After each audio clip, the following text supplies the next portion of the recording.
Bow with me, please. Lord, I thank you for this opportunity to bring your word to the awesome people of this church. I pray that you speak through me and they be your words, not mine. It's in your name, amen. So I'm going to start off with a question this morning.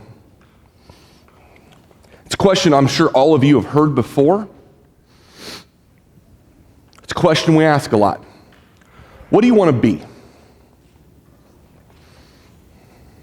Let's think a little bit. What do you want to be? We ask these little kids all the time, what do you want to do when you grow up? What do you want to be? I know Noelle wants to be a vet. She loves animals, and I love her passion for it. Okay? Sometimes we ask seniors in high school, what are you going to do? What do you want to be? What are you going to go to school for? I heard the other day somebody said they wanted to go for social work, and I said, oh, so you want to be poor? And she goes, nah, my boyfriend, probably going to be husband's going to be a doctor. I said, okay, you'll be fine then. What do you want to be? But that question stops being asked now, at my age. Because we've already figured it out, right? Okay? We already figured out what we want to be, okay? Imagine, if you will, you or your wife, depending on what gender you are, is pregnant, okay? Now, I know some of you at your age, that would be really scary, okay? But just bear with me a little bit, okay? You're pregnant, and you give birth to this beautiful baby, and you look down, and they don't have any arms. How would you react to that? Would you all of a sudden think that that baby can't do as much as a regular baby? To be honest, I know I would. There's a girl in Arizona, her name's Jessica Cox. She was born in 1983, and due to a rare birth defect, she was born with no arms. She uses her legs in unbelievable ways. She became the first armless pilot ever. She's in the Guinness Book of World Records for that. I don't even know if I could fly a plane. She's also the first armless black belt in American Taekwondo Association. She refuses to use prosthetic arms because that's not her. She drives a car, types 25 words a minute on a keyboard, pumps her own glass, and I have no idea how she does this, but she puts her own contact lenses in. That's her, right there. She's also a certified scuba diver, and she has a psychology degree from the University of Arizona. That is absolutely amazing. That is absolutely amazing. Blows my mind. That brings us to our movie that we watched on Monday, Dead Poets Society. I'm going to be honest with you, the first time I watched this movie, I was 12 years old and absolutely loved it. My mom was blown away because it's kind of a mature movie. And you would think, me, I wouldn't get a mature movie, but I loved it. It was the story of 7 guys, Neil Perry, Todd Anderson, Charlie Dalton, Richard Cameron, Stephen Meeks, and Gerald Pitts, and Knox Overstreet. And I'm going to pause here for just a minute. If I could change my name, Knox Overstreet is an awesome name, okay? The first time I heard that when I was 12, I was like, Mom, what's going on? And they go to an all-boys school named Welton Academy. It's in Vermont, okay? And think of a boarding school. I mean, you strictness, order, discipline, that's the kind of feel you get for this school. And then they go to English class. And I'm going to be honest with you. English class was my worst subject in school, by far. I cannot spell the word spell. It is awful. I will be honest with you. 3rd grade, we had a spelling test. This isn't in my notes. And one of the words in that spelling list was I, E-Y-E. Didn't look at the spelling test. Didn't listen to the sentence they gave. I put I. That's spelling for me right there. Allison loves it, okay? If you know anything about her. But anyway, they go to this English class, and they're expecting, And in walks in John Keating, Mr. Keating, and this is the Robin Williams character in this movie. Now, I'm a little weird and crazy and kind of energetic a little bit, so it would make sense that I love Robin Williams, but he was a phenomenal actor. He was. His comedy was amazing, but whenever you see him in the serious stuff, he was amazing, okay? Movie guy, I love movies, and he is one of my favorite actors. I say favorite a lot when I talk about movies, and don't discount that because I really think he was a very good actor. Well, anyway, he comes walking in, and in this realm of thing where you're supposed to follow the rules and it's discipline, he encourages them to think differently. The theme of this movie, the main theme, is the word carpe diem. Who knows what that means? Seize the day. Carpe diem. Seize the day. He gets every kid up and has them stand on the desk and says, he encourages them to see life differently. This is a different perspective. Now I know some of the trustees are going, he's got shoes on, it's raining outside, and he's on a pew. But just bear with me, I'll clean it if I need to, okay? See things differently, okay? For instance, there's this quiet kid. His name's Todd Anderson, and this is gonna blow you guys away, but in middle school, I was painfully shy. I'm serious, I was. And you know, everybody's back there going, liar. No, I was, seriously. I think the reason I love this movie so much is because I related to Todd Anderson. He's a shy kid who doesn't want to get up in front of the class, and that was me. It really was. It's hard to believe, but it was. Mr. Keating gives them an assignment to write a poem. Now, if I really stink at spelling, I hated poetry. Okay? It was boring, it was awful. Bill Shakespeare was just, romance, okay? He encourages them to write a poem and read it in front of the class, okay? They're supposed to read it in front of the class. Who here does not like to be in front of a crowd? Okay? If somebody gave you that assignment to write your own poem and read it in front of the class, how many people need to go to the bathroom? Okay? Yeah, okay? That was me in middle school, okay? I have a clip for you to show just what happened whenever he was supposed to give this poem. Go. So you're sitting there in agony. Come on, Todd, step up. Let's put you out of your misery. I didn't do it. I didn't write a poem. Mr. Anderson thinks that everything inside of him is worthless and embarrassing. Isn't that right, Todd? And that's your worst fear. Well, I think you're wrong. I think you have something inside of you that is worth a great deal. I sound my barbaric yelp. The rooftops of the world.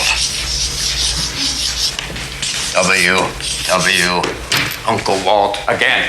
Now, for those of you who don't know, a yelp is a loud cry or yell. Now, Todd, I would like you to give us a demonstration of a barbaric yelp. Come on, you can't yelp sitting down. Let's go. Come on, up. Gotta get in yelping stance.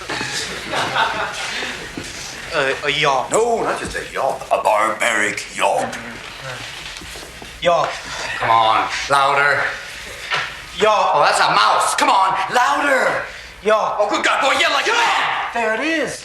You see, you have a barbarian in you after all. Now, you don't get away that easy. Picture of Uncle Walt up there. What does he remind you of? Don't think. Answer. Go on. A madman. What kind of madman? Well, think about it. Just answer again. A crazy madman. Oh, you can do better than that. Free up your mind. Use your imagination. Say the first thing that pops into your head, even if it's total gibberish. Go on. A sweaty-toothed madman. Good God, boy. There's a poet in you after all. There. Close your eyes. Close your eyes. Close them. Now, describe what you see. I close my eyes. Yes?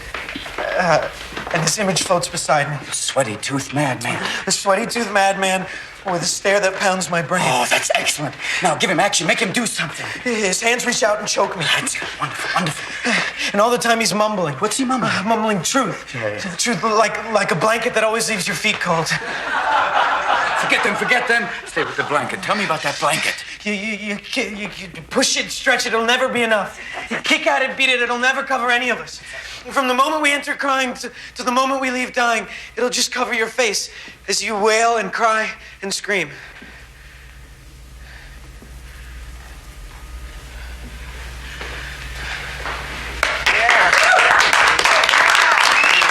Don't you forget this.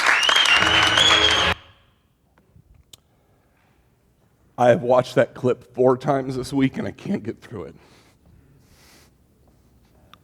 All right, yelp. A yelp is a loud cry or scream. Let's hear it. Yelp! Come on, do it again. Yelp! Okay, cool, awesome. I really worried that you guys wouldn't follow along with that one, sorry. Okay, so I see a lot of Jesus in Mr. Keating.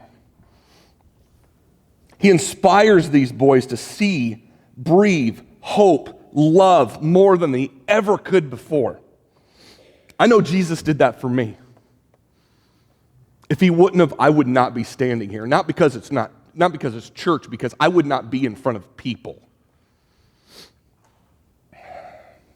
My hope is that he did or will do that for you if he hasn't. He inspired them to look from different perspectives. For instance, if I looked from back there instead of right here, some of you would be better looking. That was a joke. Don't get all fired up, okay? If I look over here, the kid's perspective is a little bit different. If I stand on top of this railing, I'm not going to. But if I did, my perspective would change. When I stood on there, my perspective changed. Look at this. I think God does the same thing. He challenges us to look at things from a different perspective. Because in me, my first thought whenever I disagree with somebody is to not like them. But Jesus challenges me not to do that. Look at the scriptures. Noah, he was not close to water at all, and he's supposed to build this huge boat and probably get made fun of while he's doing it. Okay? Moses, he stuttered, yet he was supposed to get his people free from Pharaoh. David, Goliath, need I say more? Little kid, big guy. The disciples, leaving their homes to follow this guy talking about something radical. Paul, he grew up memorizing scripture and actually killing Christians. Jesus came, changed his whole perspective. Jesus wanted us to live life to the fullest, like Allison read just a minute ago. So in the interest of that, I decided to do something a little different this morning. I wrote a poem, and I'm going to share it with you. This poem is called Ode to Chocolate Cake. Chocolate cake, you are so fine. You can't have any. It's all mine. Whether for birthday, anniversary, or at the zoo, when it's all gone, I say, boo-hoo.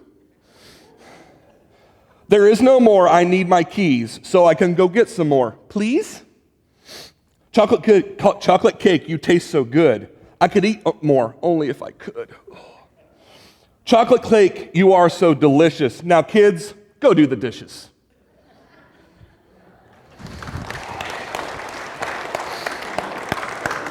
My wife's going to ask me later, no, I didn't copy that. That all came from right here.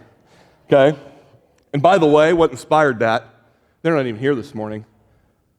Tuesday night, we were at their house for a creative team meeting, and Pam Bennett brought chocolate sheet cake. I love chocolate sheet cake. It reminds me of my grandma. My grandma was an amazing lady. She was about this tall and had 9 kids.